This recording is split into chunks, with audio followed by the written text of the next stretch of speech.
एक व्यक्ति की इंतजार थी, एक भारत माता के गौरवान्वित बेटे की इंतजार थी।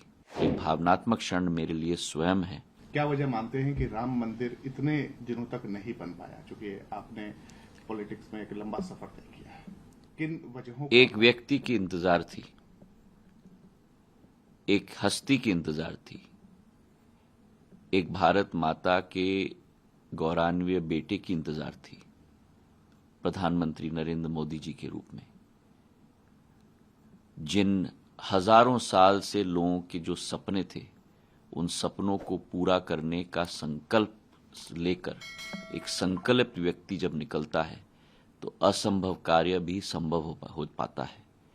और इस अभियान में मेरे लिए स्वयं एक भावनात्मक क्षण है, क्योंकि सन 80 के दशक में मेरी आजी अम्मा राजमाता साहब विजय राजे सिंधिया जी भी इसी अभियान के साथ जुड़ी हुई थी, लाल कृष्ण अडवाणी जी के साथ, मुरली मनोहर जोशी जी के साथ।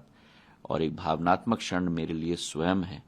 और एक, जैसे मैंने कहा, एक व्यक्ति, एक भारत माता के बेटे की इंतजार थी जो उस संकल्प को सिद्धि में परिवर्तित कर पाए। और वो हस्ती प्रधानमंत्री नरेंद्र मोदी जी के रूप में, जिन्होंने आज की पीढ़ी नहीं लेकिन हजारों साल पुरानी पीढ़ियों के सपनों को साकार करने में पूर्ण अपना योगदान केवल नहीं दिया, लेकिन क्षमता के आधार पर वो पूर्ण रूप से साकार करवाया है। और 22 जनवरी, जैसे प्रधानमंत्री जी ने स्वयं कहा, इस साल में 3 दिवाली होंगी।